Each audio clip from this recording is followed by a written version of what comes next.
Video 2, where's the beef? I got the other videos with the gun coming up. We're going to do those later today.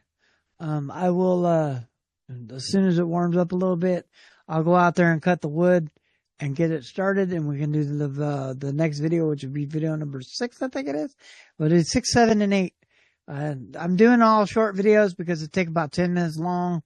I'm going to show you how to do everything, and then basically you'll watch all the videos. But okay, so without further ado, here's Where's the Beef Part 2. And guess what we're going to be talking about today? Well, okay. Before we get into this now, when I use the word, we're not going to use the N word at all. We're just going to go ahead and call them brothers. Okay? So that makes sense? Amen? And whatever you want to call it, but it does. All right. So y'all know why I said that, right? So what we're going to do first is we're going to talk about this, and then we're going to get into the Drake Kindred. Now, we're not going to dive into the whole relationship, but you can go Billboard, the billboard.com, and actually come in and check this out.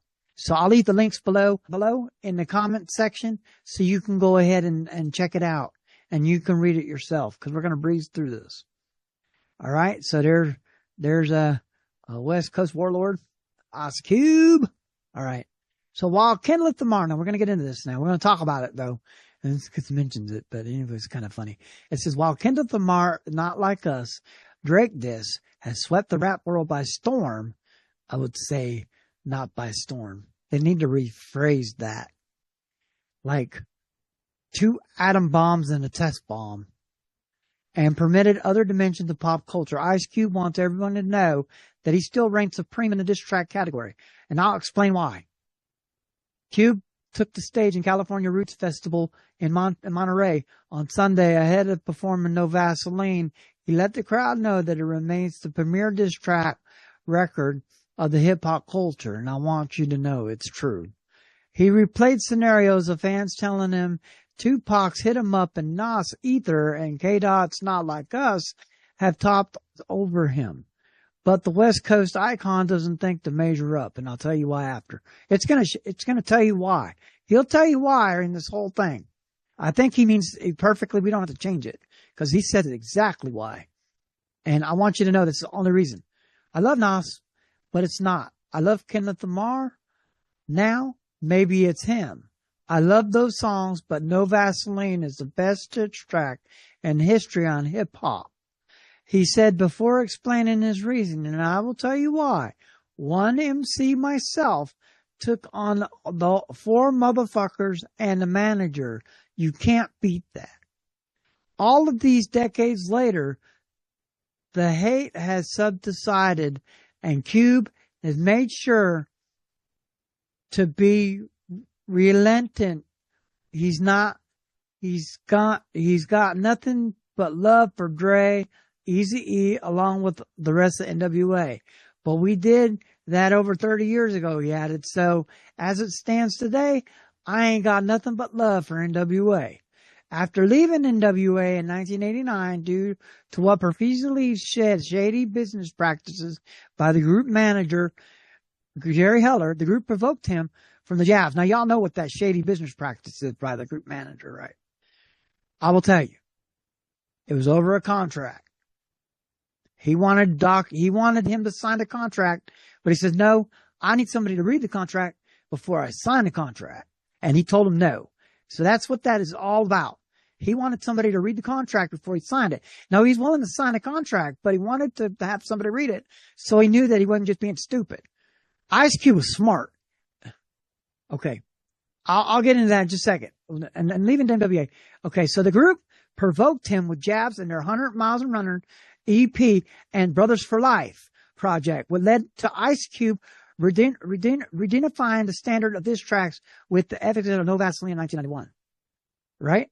The Vaseline diss track landed Cube's Death Certificate album and saw him shredding his former group mates, Eazy-E, Dr. Dre, Yeller, MC Ren, and manager Jerry Heller. Why isn't the Prince on here? You know, that's cool because they had more than 4 members, y'all know, right? The Arabian Prince was one of the members of NWA, but he's not mentioned here, which is pretty cool. So he didn't diss, Arabian Prince was gone by then, but he didn't diss him. While No Vaseline reigns number 1 in Cube's mind, the track actually came in at number 4 on the 15 most scattered hip-hop disses of all time list. Tupac Hit 'Em Up took number 1 spot, and Pushin' T's and the Story of Adrian's and Jay-Z and Super Ugly rounded the top 3. Okay, let me explain this to you. Okay. Tupac's Hit 'Em Up, right? I love that song, but it shouldn't be number 1. Okay, I'm going to tell you why. Y'all want to know why? Because Tupac is not the only one who's singing in that song. Tupac is not the only one singing and Hit 'Em Up. He's got a couple people that actually sing some lyrics in there. So the Hit 'Em Up is not considered. To be honest with you, it didn't take on 5 people. I didn't say it was a bad song. I just said that this should be number 2. And this one right here shouldn't even be in here. I really don't think Jay-Z should even be on the list, to be honest with you.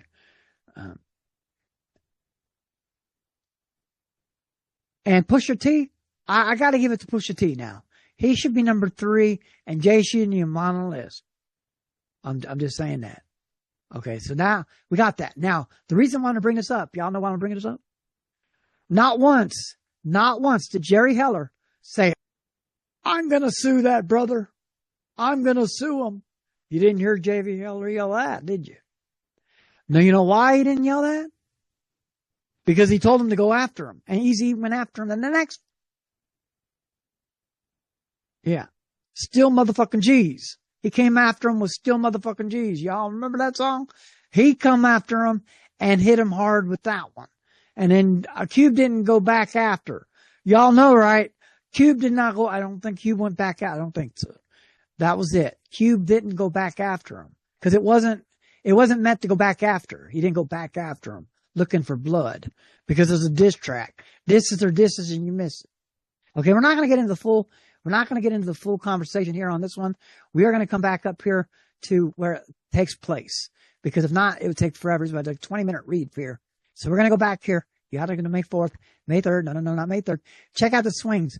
We're going to go back here. Not this one. Not here. We're going to go back here. This is it. Okay. Well, actually, it's this one that starts it. This is start. Kendrick goes on full attack mode on Future and Metro Boomin's Like That.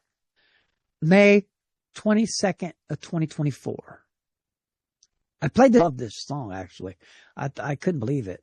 I didn't know that I was, see, I saw Future and Metro Boomin's Like That, and I didn't review the song, but it was the clean version.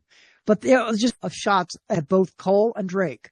Most notably, latter fucking sneak diss, first person shooter. I hope they came with the 3 switches.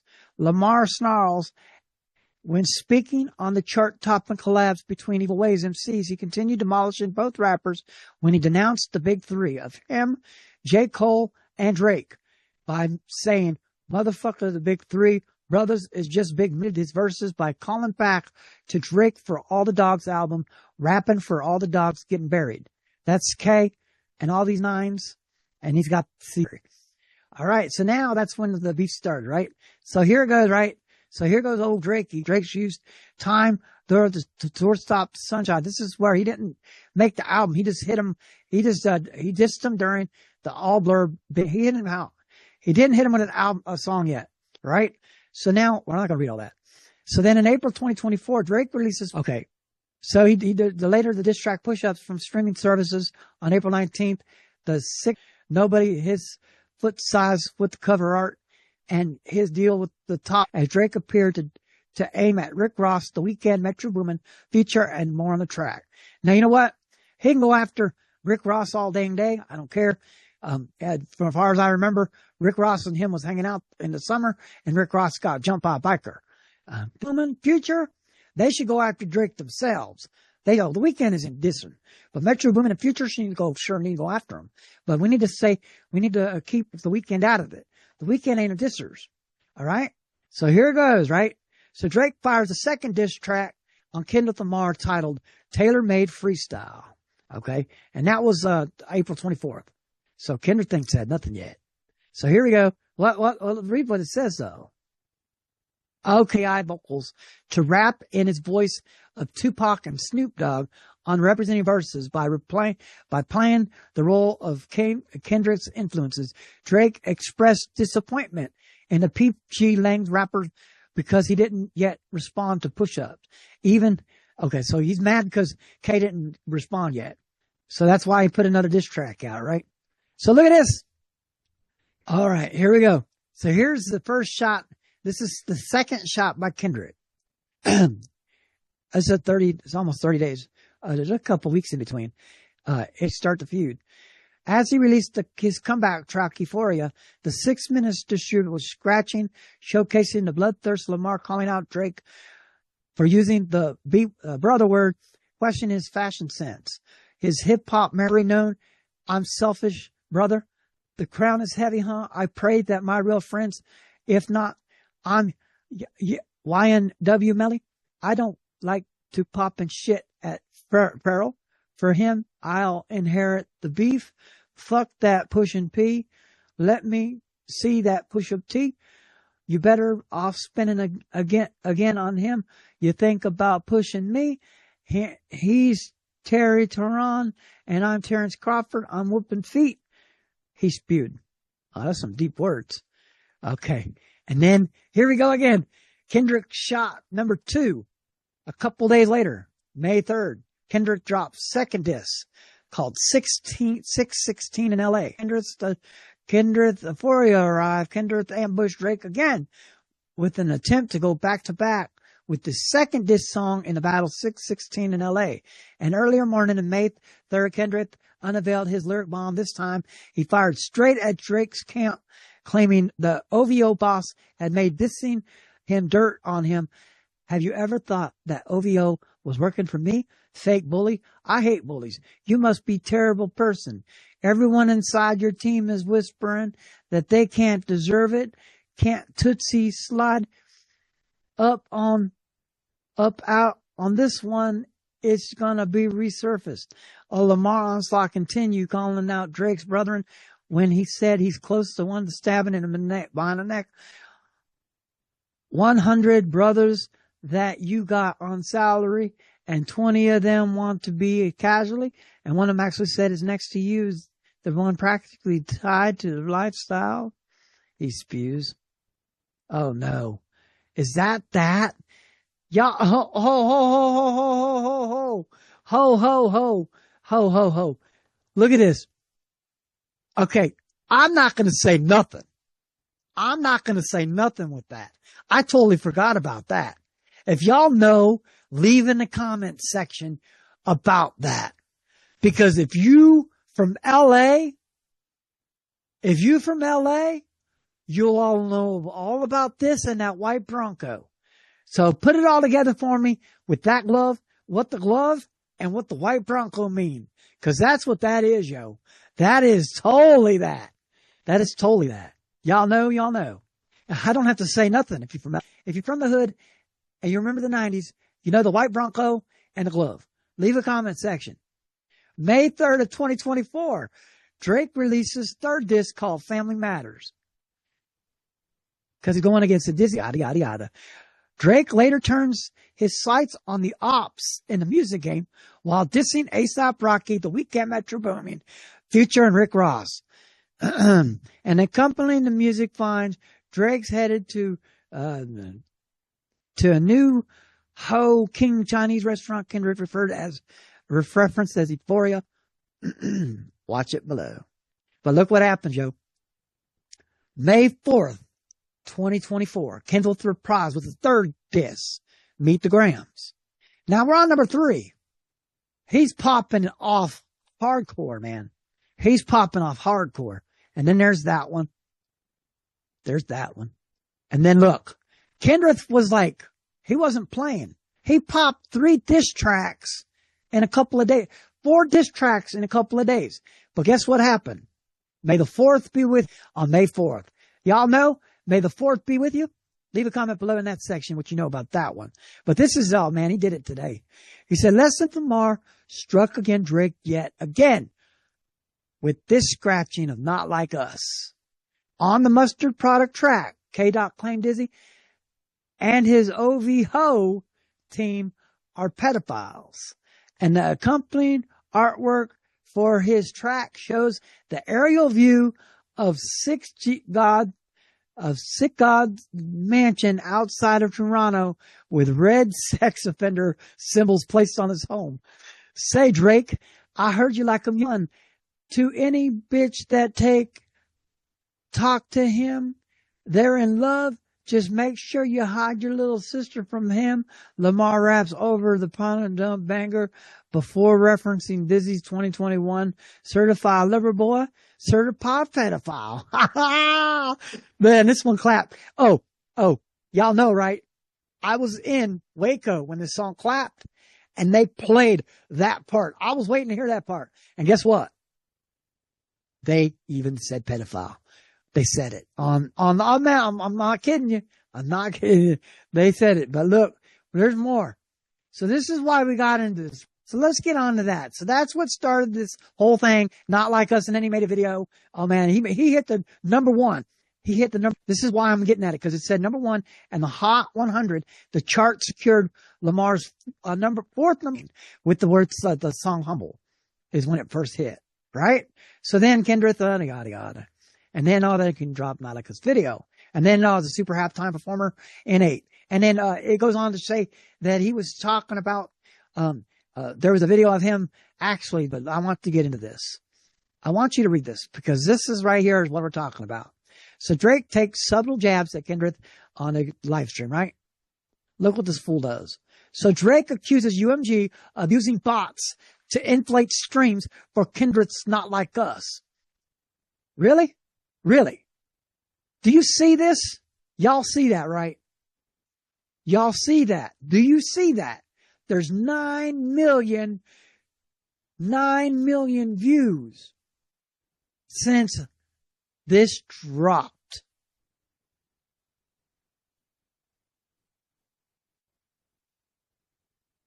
May 4th, this dropped. It's got 9 million views. I've played this song about 10 times, so I get 10 of those views. Maybe in more, but anyways. So I get claimed for 10 of those views. If y'all play that song on Spotify, go ahead and hit holla. Alright, if y'all know that. So anyway, I gave references in there.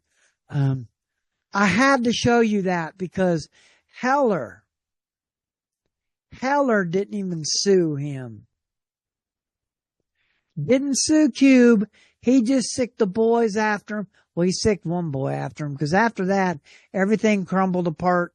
Eazy-E stayed, and he was the only one, but everybody left. So that's where that come from. But anyway, I wanted y'all to know that.